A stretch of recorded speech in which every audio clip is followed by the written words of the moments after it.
Amanya gange Reverend Frederick Emmanuel Lubega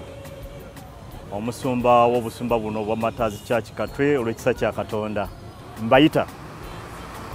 mbayita ku lunaku olwo njagala kutegeeza oluganda tosibwa lunaku olwo nkuyita